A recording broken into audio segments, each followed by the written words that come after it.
So Angela Graf is going to be coming up. If everyone could have their seat. The new people who are joining us this second part of the afternoon, we are going to continue with positive advocacy with Angela Graf.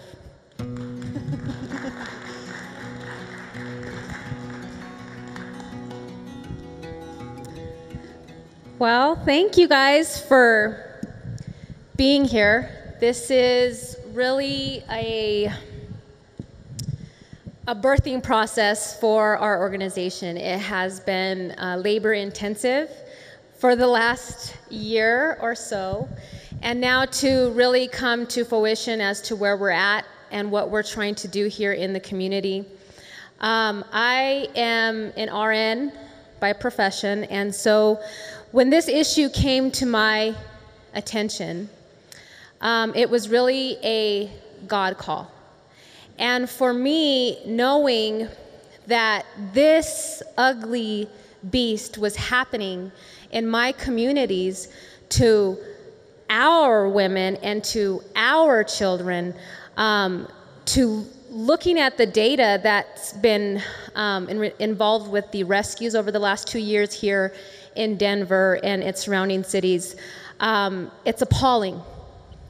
To really see the demographic, the age groups of these children being rescued from this life. But it's so awesome that our communities and our law enforcement is being a part of the rescues. But we need to be, we're not where we need to be, but we are on our way. So what we're going to do and what the vision is that we're going to address this issue on the restorative side. And so we're looking at putting things together in a cohesive network with dealing with the multifaceted areas with public servants, public service, and how we can come together objectively to deal with this issue. So my presentation today is basically going to go over all of the stats, all of the issues, but you know, it's great that you guys are here. It's great that you guys are coming to get educated about this issue and to becoming aware of this issue that's happening here in your communities. But I want you guys to really think about, once you see the statistics here, that this is a real issue that can affect you. It can affect your sister. It can affect your nieces. It could affect your nephews. It can be too close to home. It can affect your children. It can affect your children's children. And I believe that there is more good people in this world than there is bad. And if we come together and we really ignite the fire that we all have in the human spirit, that we can do something.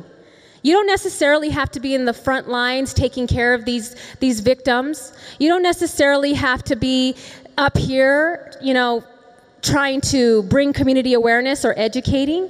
But once you're aware and you're able to see, you're able to do something. And I know that Jerome had shared a quote by Albert Einstein that the world will not be destroyed by those who do evil, but by those that sit back and watch and do nothing. So we're here today to do something.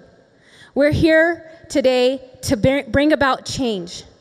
We're here today to show you the real ugly truth about our children in our communities here in Denver, in the Mile High, are really getting forced into this kind of lifestyle. So as we go today, I really want to go over the issue. So in Colorado, in 2013, in the recovery stats with child sex trafficking, we had 61 children rescued in 2013. Individual juveniles recovered was 57, because you need to know in the 2013 there was 57 juveniles were recovered, but 4 were recovered twice, making it 61 recoveries. This data was provided by the 2013 and 2014 Comprehensive CSEC report. So this is real data. So out of the 61, or recovered at age 17, there was 13. Recovered at age 16 was 19. Recovered at age 15 was 14, and recovered at age 14 was 8, and recovered at age 13 was 3.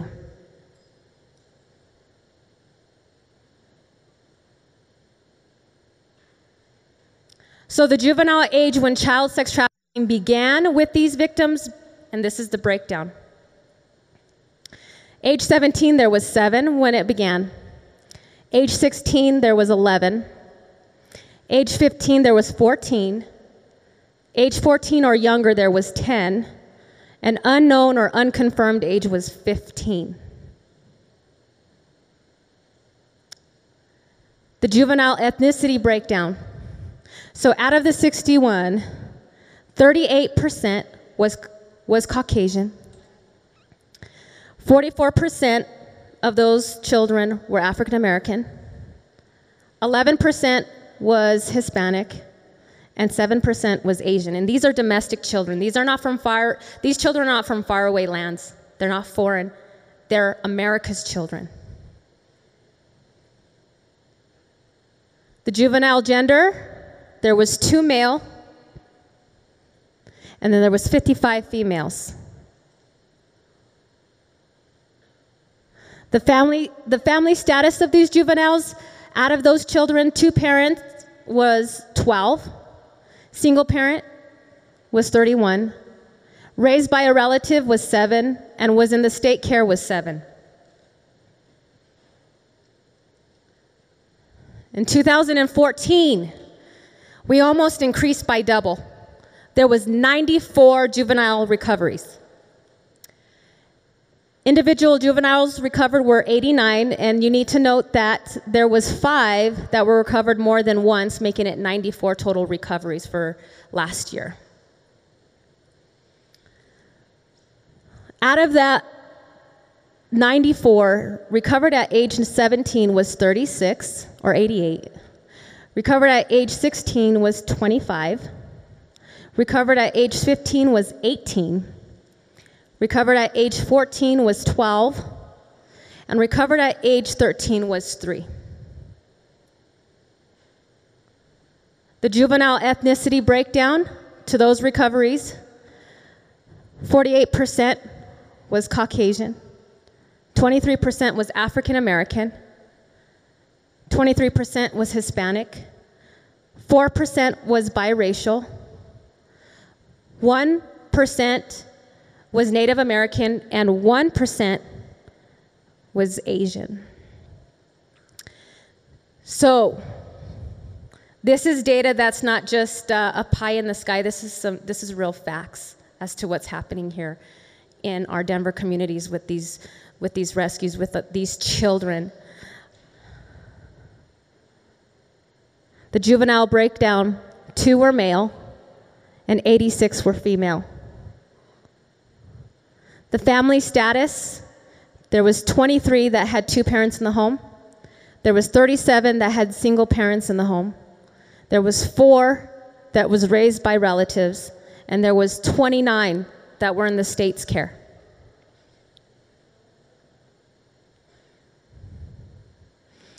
So what I really want to ask you here is, we need to take a moment to reflect on the children that have not yet been recovered. What about them? You guys heard Jerome's story. His story is going on with who knows how many boys. And I'll tell you, it's more hidden in regards to the male gender because it's a masculinity type of issue. It's harder for them to come and say that this is happening to them, that they're being trafficked. It's very shameful to even think about to any child. But it's happening to boys, And it's happening to boys in our communities right now. It's happening to young girls, and this is very, very serious. So I just want you guys to reflect on the data, because this is not pie in the sky. This is real. It's happening, and I thank you guys that you are here to do something about this issue.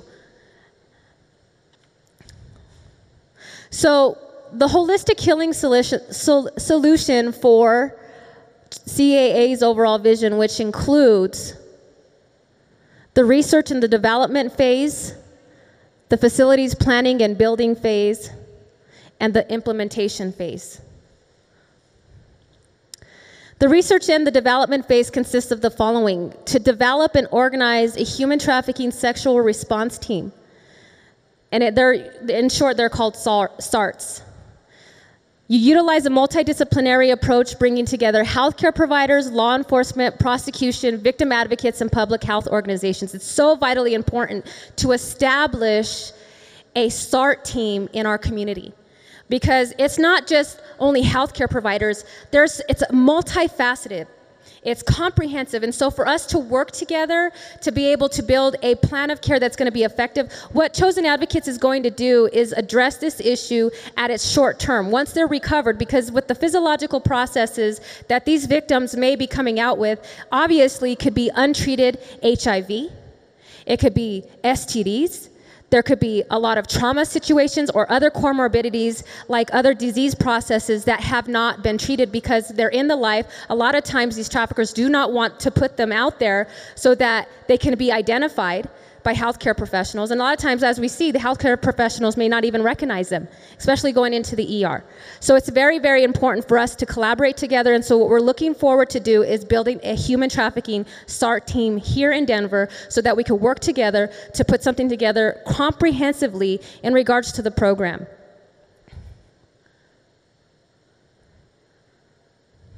SARTs oversee a coordination of and collaborate among service providers as they relate to the initial response after the sexual assault. The goal is to ensure victim-centered service delivery and prevent re-victimization. What we're looking to do is provide holistic medical nursing care to an HT cohort group that has consented to receive our care and has allowed us to develop evidence-based research curricula from our documented treatments and plans of care.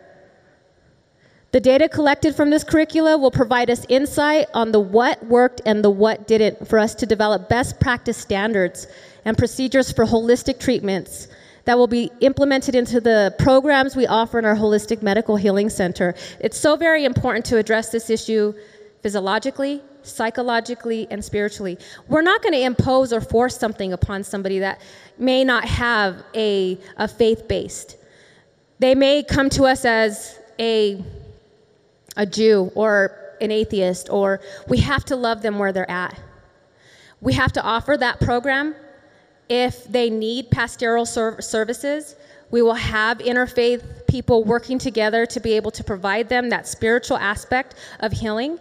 And so that's vitally important. Holistic care is so vitally important to implement with human traffic victims. And so that's something that Chosen Advocates is looking to do and implementing here in Denver.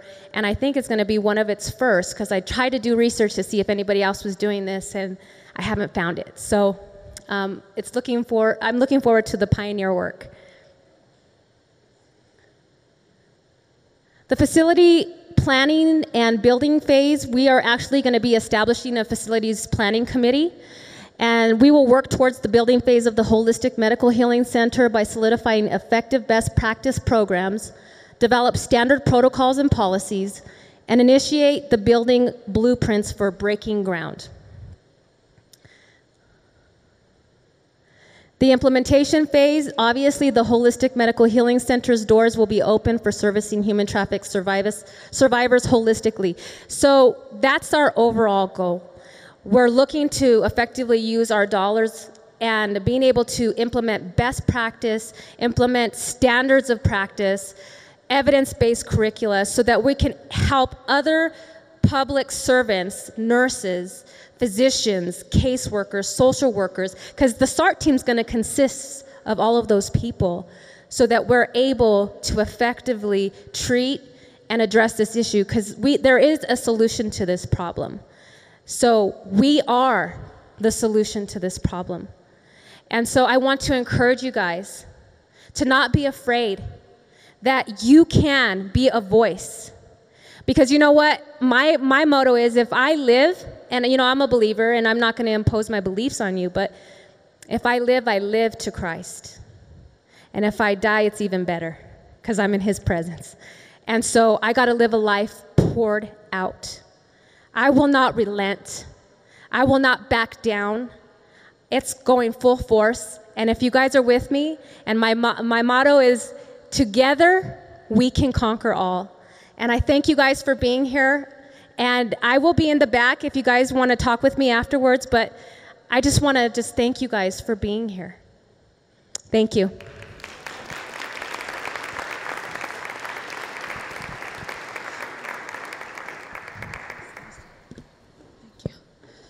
Well, there's no greater time within a presentation, especially one that is full day, to hear from the actual founder who talks about what they're doing, why they're doing it, the reasoning behind it.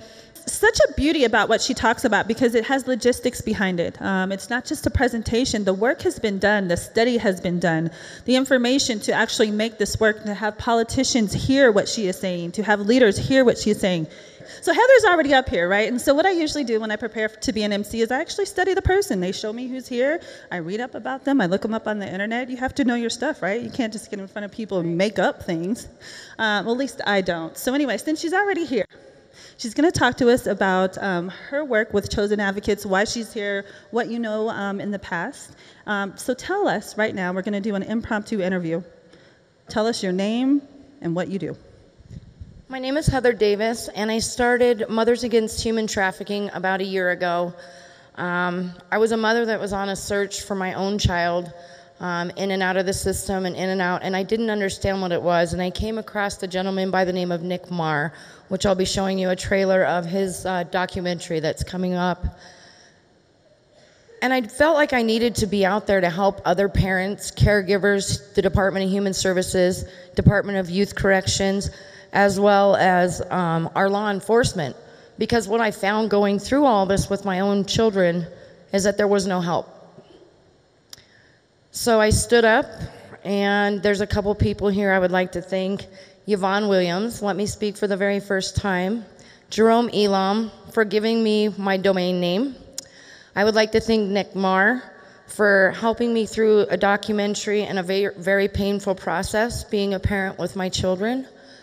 I would like to thank Daniel Steele for standing by my side and always being an advocate to me as a parent when I had nobody else to speak to.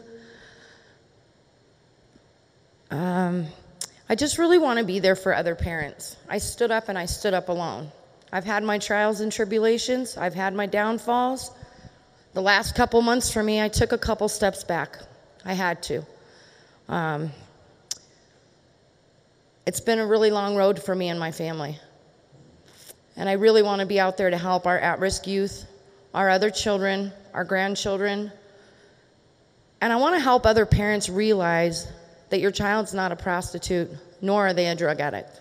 They were prostituted and given drugs and used drugs to suppress what our victims and survivors go through. It's not fun. So what I would ask of all of you is when you see someone, take a stance. Help them. Ask them if they need help. Get a phone number. Call the National Human Trafficking Awareness Resource Center. Also help other parents. I'm sure if any of you have experienced having a child that had to work in the industry, your family's going to look at you and say, oh, they can get out. They're a drug addict. They're a prostitute. You know what? No, they're not. They can't just walk away anytime they want. Some of them have had other girls and men die in their own arms. Some of them are forced to watch the other street workers and children that are prostituted to perform acts that are unbelievable. I will never, ever tell you my children's story because it's not my story to tell. What I will tell you is to stand up for each other, help each other, and guide your family members. What's embarrassing about somebody being a victim and a survivor? Really? It makes me ill. It really makes me ill. So when I started my organization, my goal was to stand up and speak to other parents and get other parents to come forward. I've been doing this well over a year now, and it's sad that I only had 3 parents come forward because of embarrassment, shame, and their own pride. I don't have that. I have love for my kids, and I've had struggles with my own kids and myself. This isn't fun. So what I would ask of other parents is to always make sure that you heal yourself, you recover in your own ways, and that you stand up and not fall backwards with the trauma that you're enduring.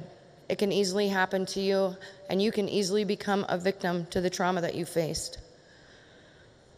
I would also like to talk about getting some teams together, trauma teams, within our different work professions to help advocate to our children, to help with their physical, psychological, mental, STD, or whatever needs that need met. It's not easy being a survivor, a victim, a parent, or a caregiver. So we need to get educated. We need to spread the word. We need to quit kicking it under a blanket like we have for many, many years. This has been around for a long time. The only reason it's put on the table now is because of you survivors, because of you victims, and because of you parents that stood tall. Otherwise, it would still be kicked under the rug. I also don't want to leave anyone out. This isn't just about prostitution and pornography. It's about domestic servitude. It's about labor trafficking. It's about involuntary servitude. It's about being a parent victim, a child victim, a survivor. There's many different types of trafficking, international trafficking. I don't want to leave anyone out. And I don't want it always to be about prostitution and pornography, because it's not. I also want to congratulate each person sitting in this room that is a survivor, because when you go out into the community, a survivor won't speak because we keep kicking them under the rug and judging them for who they are. Start looking at people like they're survivors and victims, and maybe more people will come forward, including parents.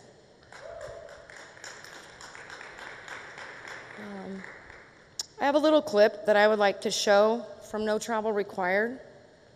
The reason it's called No Travel Required is because it's happening in your own backyards, the hotels. You don't have to live in an area of poverty to have this happen to you. Our farm workers, our migrant workers, we can help them. Quit passing them and looking at them in these undue conditions. It's not about passing judgment. It's about coming together in unity. So I'm going to show a little clip that we're going to be showing here. Hopefully this year it'll be done. We've incorporated every type of trafficking there is to incorporate. So is there somebody doing this, or do I need to do it? Okay. If you want to go ahead and play the clip, here's a little trailer while I quit shaking. This is not going to be resolved with cognitive behavioral therapy. We can't sit down and tell a girl, oh, well, just think about it differently. Just do these steps and you'll get your life back. This is deep, unconscious, psychodynamic, Freudian type work that needs to happen with these girls. Their entire childhoods need to be unraveled and kind of re-imaged for them. They need to see it not as a child, they need to see it as an adult. And that requires entire belief systems to shift. That is not a 90-day process. That is not a 12-session experience. That is, in all honesty, a lifetime of work. The reality is the access that people have to one another in real time is uncomfortable. It also has caused, this is kind of my philosophy, there's a great deal of detachment. There's a lack of human connection.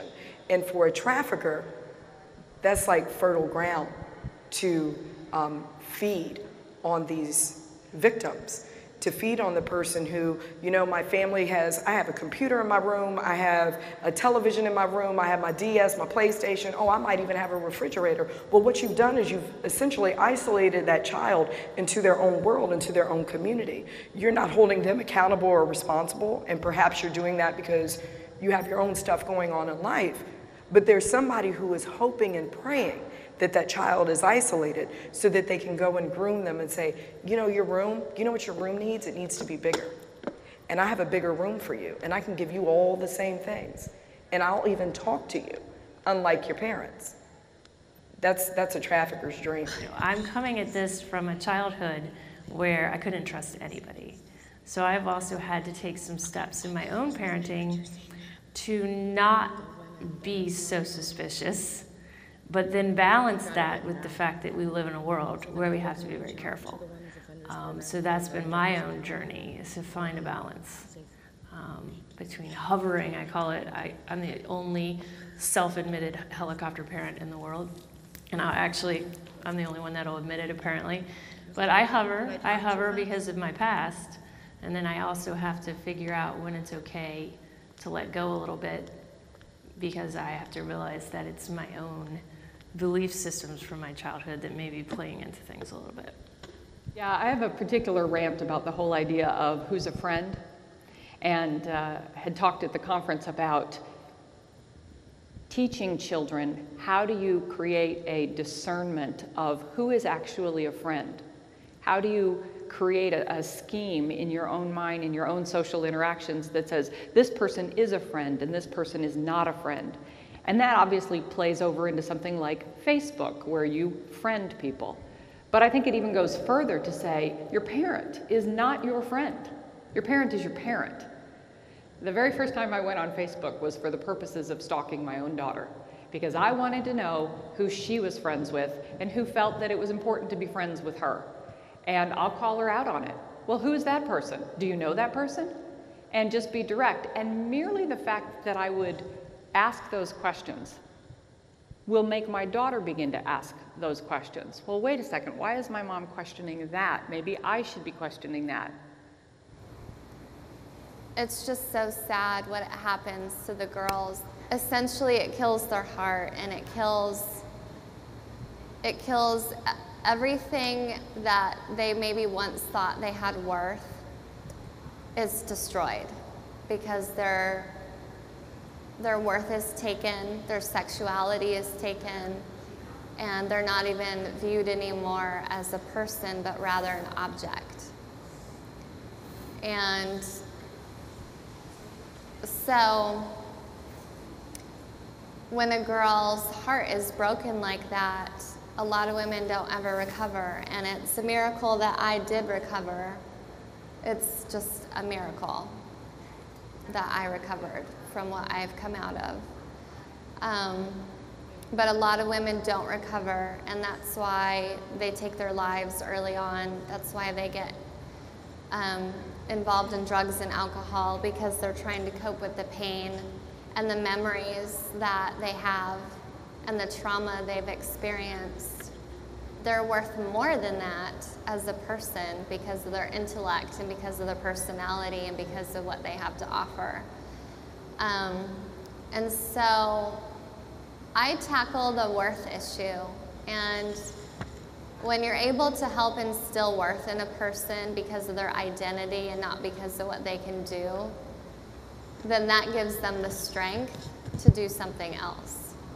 Everybody has gifts and talents. Everybody is gifted at something, and so it's just a matter of someone coming alongside of them and seeing their potential and then helping to bring it out. And I think that's really the only cure, because unless they come to a place of worth in themselves, they'll always fall back into what they know. First, the most important things are to get someone healed. Right off the bat. Okay. First, it needs to be a safe environment. And when I say safe, I don't mean bars and you know, like a locked facility, although there should be some type of perimeter. It needs to be safe in that everyone there is survivor friendly. They understand, they've talked to and been educated deeply by survivors so that we can empower them and let them know, hey, these are some of the things that are going to come up, okay? And we also need to be aware that there's a lot of triggers that are going to happen. These are some of the triggers I've been through, and this is how you respond. For me, if I'm suffering right now from having a panic attack because someone just triggered something I was going through, I definitely don't want someone to tell me, hey, you know what, you need to take a breath and get over it, because it doesn't happen that quickly. So being in a safe environment doesn't always mean bars. It means people that are aware of the situation and they act so that they can help prevent that situation from happening again. And that starts with the individual person, not making those choices to leave. So that's what I mean when I say safe environment. So having a safe environment, and also not stripping the survivor or the person who's just been rescued from the identity that they already have. I see so many different groups, and they have great motivation and great intention, but they go too hard, too fast right now. And they don't give the survivor an opportunity to identify that, hey, this that I'm doing is something I did when I was in the life, and maybe I don't need to do that anymore. So it's kind of like a coaching process, and we need to allow the survivor to identify who they really are. It needs to be more of a self-discovery instead of us, as care providers. I'm stepping in that role for a minute. Instead of care providers handing them an identity and saying, this is what you are, and expecting them to live that out, because that's not going to work either. And then lastly, I want to say that it's important for me that all components of the person be addressed. Okay, physical body, mental status, emotional status, and spiritual status. It doesn't really matter if a person is a Christian, a Muslim, a Jew, Buddhist. People need to be given the freedom to realize who they are and which path they want to follow. What advice would you give other survivors? Get a good, reputable therapist and stick with it, because therapy will bring pain, because the pain has to come for there to be healing. But stick with it. Don't give up on it, because you're worth that. You're worth going through that process to find who you really are underneath, to find, what you're capable of giving to this planet. Don't give up on that. Okay, I don't have much time left, but I'd like to make a special introduction to a person that's involved in my family right now. Like I said, there's a minor child, as well as we're restoring and recovering in my family, so I ask that you pray. I would like to introduce you to Stephanie Angel and Lorena Jimenez.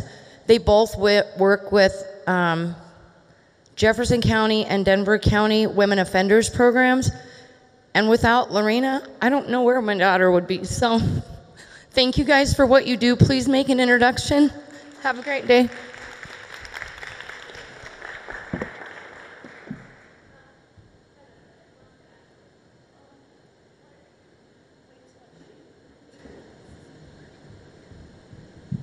Okay, so I'm not going to let her get off the hook that quickly.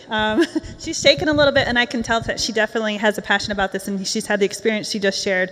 But awesome work. You have to remember when you're up here, you are doing work and service. So I wanted to ask you one question. In reading your bio, you now do work with the FBI, or former FBI agent. Are you still doing that work? Actually, he kind of backed down and got married. He'll be on our panel. So I've kind of gone off on my own. Like I said, I took a couple steps back to heal myself and to process myself to continue doing what I'm doing. But we do a little bit of work together here and there. But as far as being an instructor, I used to be assistant to him. It was kind of, the wording in there was wrong.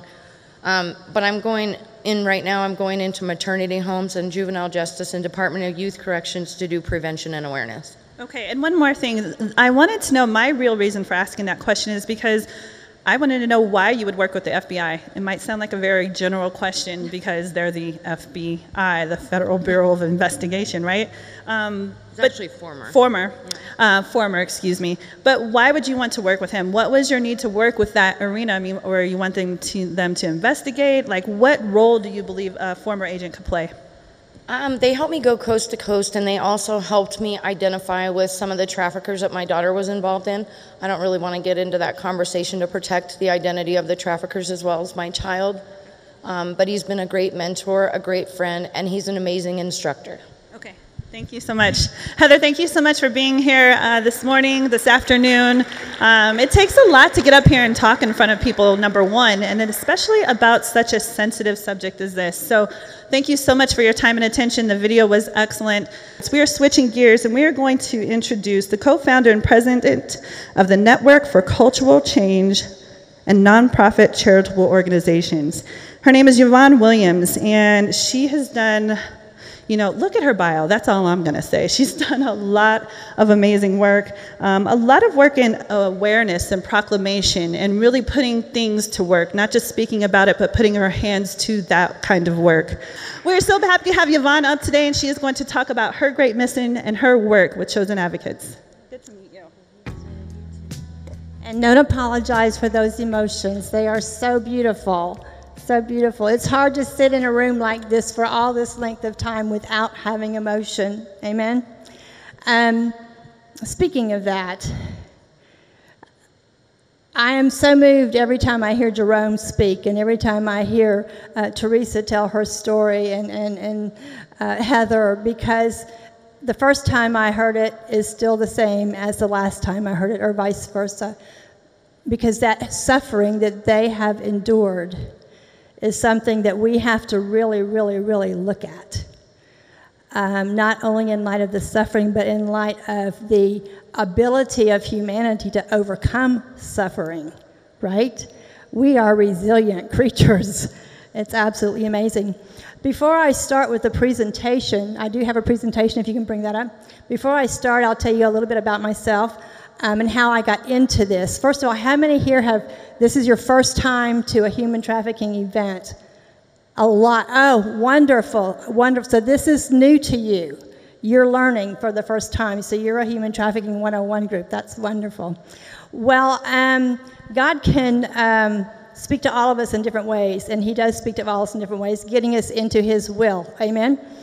I'm a writer, and 12 years ago, I'll give you a little bit of history. 12 years ago, I set out to write my first faith-based novel. I wanted to be a faith-based novel writer and reach people that wouldn't come to church, give them redemptive stories, and just draw them in that way.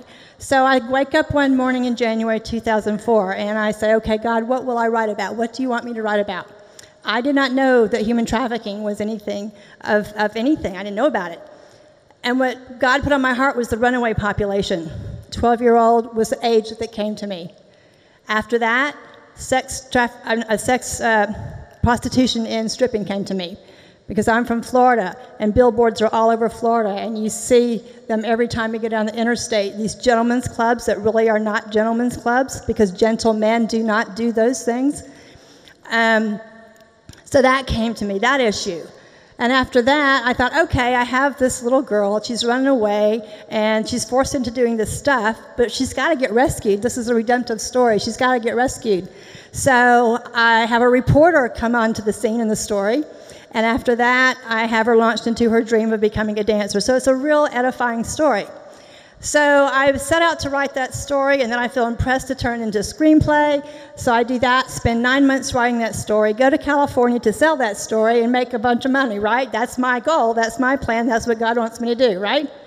So I'm in California for 9 days, and the night I'm packing to come home, I'm on the phone with my husband, crying my eyes out and apologizing for spending 9 months of our lives on this venture that turned into nothing, spent all this money, apologizing, coming home, getting back to life. After I hung up the phone, I heard in the background 12-year-old runaways, forced into stripping and prostitution, human sex trafficking. And it came from the television that was on in my room, and a reporter was telling the story I spent 9 months writing. My heart ripped in two, and I knew why God had me start that story. So I stopped writing for almost 12 years and began my advocacy work. So for 12 years, that's how God got me into human trafficking. So if you wake up one morning thinking you're going to do one thing, by the end of the day, you might be doing something else, right? So that's a little bit about me. That's how I got involved in this issue of human trafficking. God prepares a vessel, he speaks to you how you can understand it, and then he says, go get them. So we went to get them. Okay. So a little bit about how we are now Network for Cultural Change. Our first organization was called Trafficking in America Task Force. I had such a heart for the United States. We've heard people say this morning how, they think it goes on over there. But no, my heart was for the United States. And at that time, no one wanted to talk about the United States. We didn't want to look in the face. We didn't want to talk about it. We didn't want to admit that we were dirty. The United States, how dare we be dirty, right? So my goal was to talk about the United States. So we're out to tackle it. This feels good being at this event because I plan conferences like this, and I have not been to a conference speaking except on the other side where Angela is. So Angela, I empathize with you, and thank you for letting me do this without having to plan a conference. So we do conferences, we educate, we bring awareness. But in those 12 years of educating, my heart kept going to a different place, and it's called prevention, that we haven't heard about today. Yet we have heard about it because we're hearing the suffering and the pain that Jerome went through. We're hearing the suffering that Teresa went through, that Heather's gone through, and that many of you have been through. Suffering is major, but we can prevent a lot of this. Do you think we can prevent a lot of this? Does anybody believe we can prevent this? If you do, thank you so much. America also is good at not wanting to put money into prevention, but they will put millions into fixing something that's broken, right? But my heart kept going the last 3 years to prevention, prevention, prevention. And as I began to learn about America and what's causing human trafficking, because human trafficking is only the fruit. Human trafficking is not America. It's not the cause of what's happening. Human trafficking is the fruit of what's happening in America. So I'm a person that likes to get to root issues in anything I do. I told Laura, I don't know if she's still in here, I told Laura at lunchtime if I had had the aptitude, I would have been a good surgeon because I like going to the root of an issue to heal it, not put a Band-Aid and not covering it, not giving a pill and making billions on a pill. I like to get at roots and heal it so we can become whole. So we prayed, my husband and I prayed, and last year we decided we're going to move to the next level and we're going to call it our organization, instead of Trafficking in America Task Force, to rescue and restore, which we do and which we have done, we want to go to addressing our culture so we can indeed prevent it. So we changed the name to Network for Cultural Change. So in that network, what that involves is we decided to go for the 12 issues that we know are fueling human trafficking. We're not talking about what's causing this today. We're talking about what it is and why these precious ones have suffered, and how many more millions will continue to suffer if we don't do something. Does anybody still really want to stop this? We can do it. Every time I mention changing the culture, people say, well, that can't be done. That's too big of a task. How are you going to change a culture? Well, Dad, blame it. How did we get in this place to begin with? Somebody changed the culture, right? We used to have a whole culture where people were together, where marriages lasted forever, where kids were brought up by two-family homes, where what was the last night, Pastor, we were talking about on TV? We had Ozzie and Harriet and some of these family programs. And when you get into human trafficking and you look at the victims and what they have been through and who they are and what their backgrounds are, Jerome came from a broken family, right? Heather had some broken issues. Teresa didn't come from a broken family, but she had other vulnerabilities. But when you look at the issues that are really fueling human trafficking and causing human trafficking, we have poverty, we have racial bias, we have corporate greed, labor trafficking and sex trafficking, corporate greed. We have family breakdown, the biggest of all of them, and I'm going to show you something in a minute to prove that. We have fatherless homes, which is part of family breakdown. We have, name it, name it, name it. we decided to pick the 12 top issues that we believe are roots to human trafficking. And we're building a network of organizations across the country that focus on those 12 issues from a holistic standpoint. For example, capitalism is really, really broken. So there's organizations out there now called Conscious Capitalism that are working from a standpoint of not profit being the bottom line, but people being the bottom line. The people are more important than the profit, right? So we're working to bring those organizations together to address all these 12 issues that are causing our culture and our people to become vulnerable.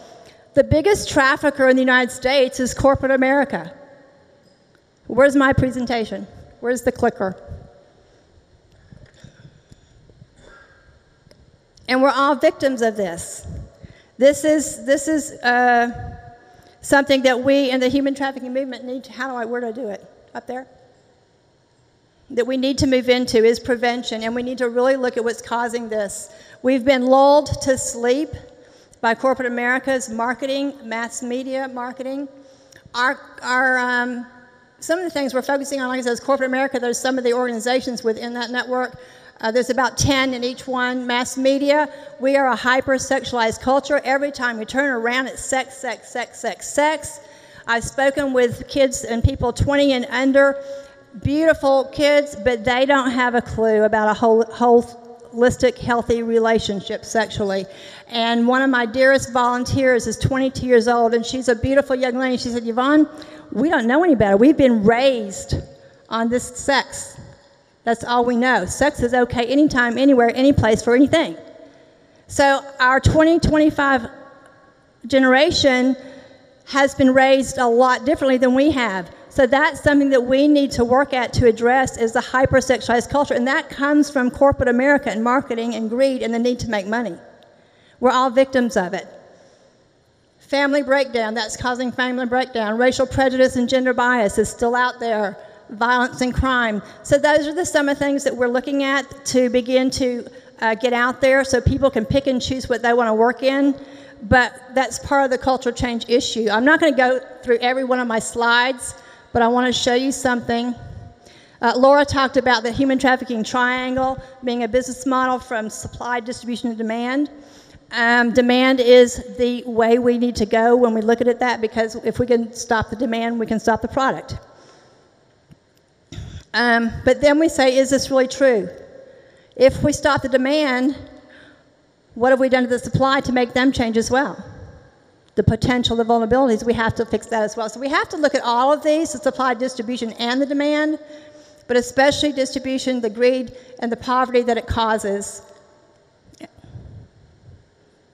Okay, let me go on to this next right here. This is what I want to show you. And it might seem out of the box for all of us because we're so attuned to education awareness. It's pimps, it's traffickers, it's johns, it's statistics. That's what we've been raised on in the human trafficking movement for years.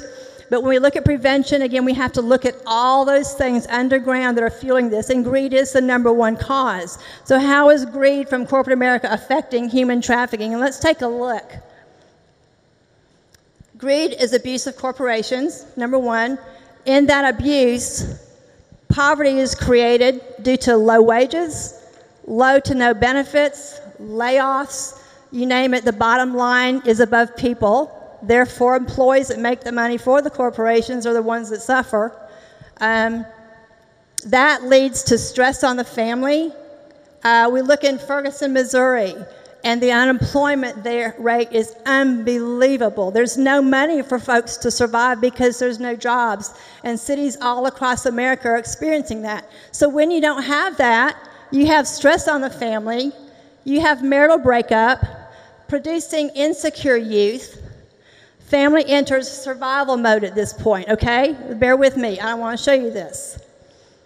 So at that point, we have individuals entering the self-preservation mode, no longer family preservation mode, but self-preservation mode. How am I going to survive?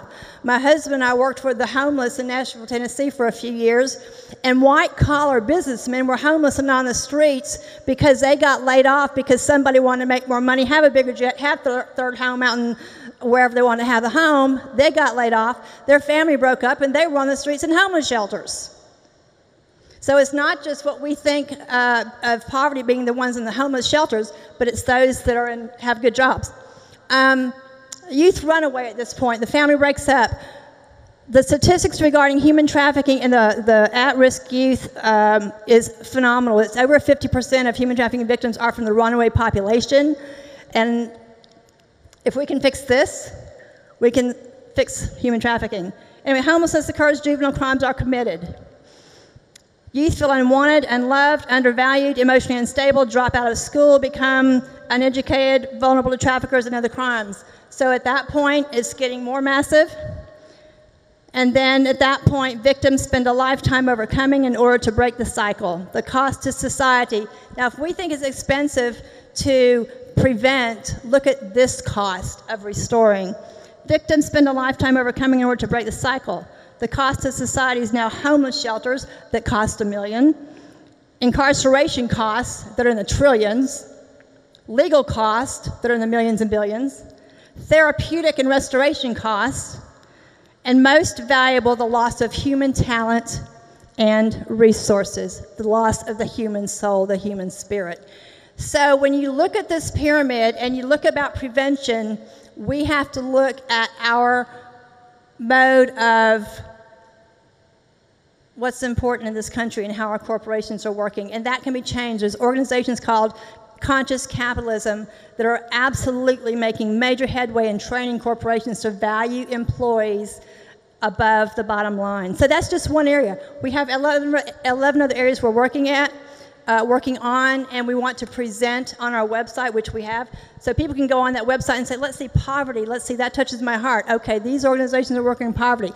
I can work in poverty, and that can contribute to preventing human trafficking. So I wish I had more time, but that's basically it. Our website is networkforculturalchange.org. When we're thinking about restoration, that's going to heal the current issue.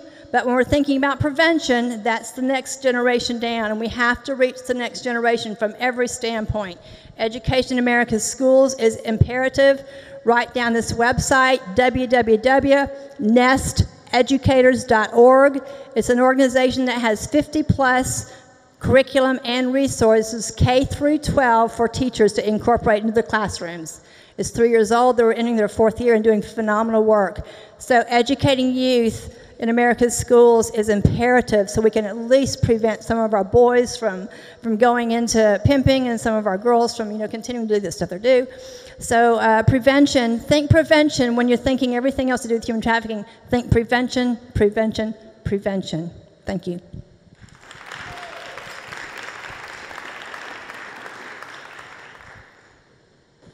Thank you so much. That was outstanding, Yvonne. We talked about that a little bit before, is the preventative and the actual action, and then the restoration, and all those things coming together. Again, if you're just joining us this afternoon, my name is Danya Gale. I am the MC for today. I have the blessed opportunity to be up here and talk about the mission of all the people that are involved, talk about Angela Graf and her chosen advocates mission, and that is really what we're talking about today. And also, more importantly, how can you take this mission outside of these doors and make it beautiful? I want to say something really briefly before we bring 2 more amazing individuals up. When we talk about this, and it's because what I talk and teach on our network, when you look at that corporate pyramid, it is a very serious pyramid. And I want to say one thing to be very, very clear, because the world makes us confused about money. So when you talk about money, money is not the root of all evil. It is the consciousness and what you do with it, how you use it, how you distribute it, and how you earn it that can become that. And the minds of these men and women who are attacking and doing all of these horrible things to children and women and men and young ladies around the world, it is their consciousness, it's their spirit. Those are the things that need to be worked on internally. But when you talk about money, it is a good thing to live in abundance. It is a good thing to have and share, because here's the difference. It's what changed my life. It's why I can be here today instead of watching the clock. at a job right now saying, if I miss 1 hour to be in front of this room, I'm not going to have enough money to pay my kids' bills. It's because I've learned additional ways to make money. And we talk a lot about this on the network, because the more free you are, the more you live in the abundance, and how we are created to live is the more you can take time to give back to important things just like this, where you're created to give back. So be careful in how you think about money and what you do. And that corporate pyramid is huge, Yvonne. Thank you for talking about that today. So the next two people that we are going to bring up are pretty awesome. They just entered the room today. They must have very, very busy lives. We're so happy that they've joined us. And I don't say that in a bad way. It's a good thing to have a very full day. It's a good thing to be doing something and becoming active. Too many people are at home on their couch. But today we have Dwayne and Terry Meeks, and they serve as co-founders and directors of award-winning parenthood program. It's called Urban Colors, Arts, and Mentoring. And their focus is on families, and their interest in working with chosen advocates is what happens with the family, their hearts for family, their hearts for the individuals. And that's what Yvonne was just talking about. It's the broken family. And I have had many experiences. I didn't grow up in one, but I just have to say, God is the father to the fatherless. He comes through in every single way. He is a provider. He does every single thing. All these little things that the world tells us we can't do, they already exist. They already are. And faith-based work is amazing. Work of worth is amazing. And these two individuals believe in that foundation of family. They are faith-driven. And I would like to introduce you to Dwayne and Terry Meeks.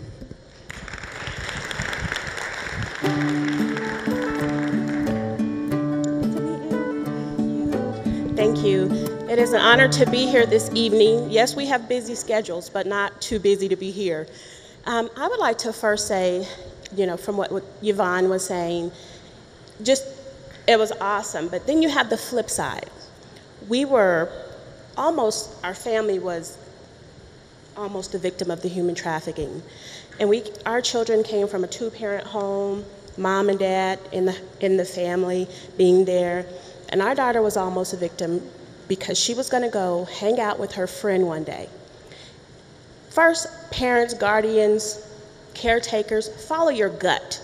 That is my saying, follow your gut always. This child was raised with my daughter, and that day I said, I don't think you guys should go hang out tonight. They were going to go meet with some other friends that were meeting up with someone else. Make a long story short, the kid that grew up in my home didn't come back.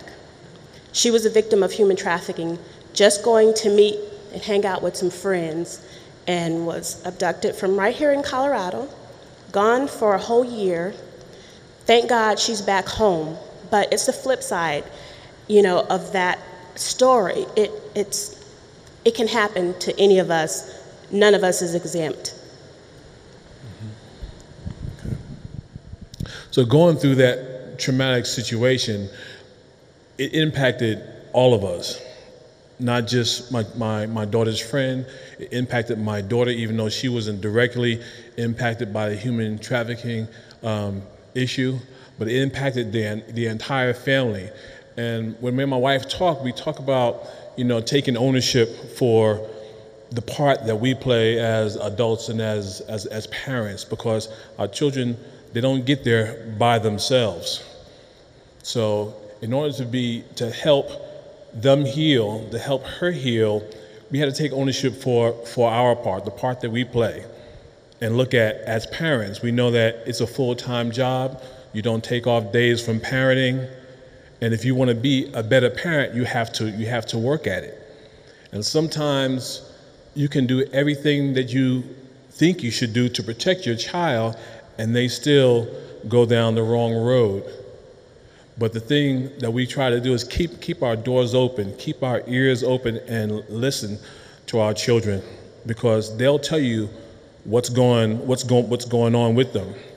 The power of agreement says that if you want to be a better parent, you have to work at it. It's a process. You wouldn't send your child into the wilderness unequipped and expect for them to survive. Sometimes it's hard for us as adults to go to work and work an 8-hour job and deal with all the challenges of working with co-workers and bosses and those kind of things, but we expect our children to go out and perform and be great and not have any challenges.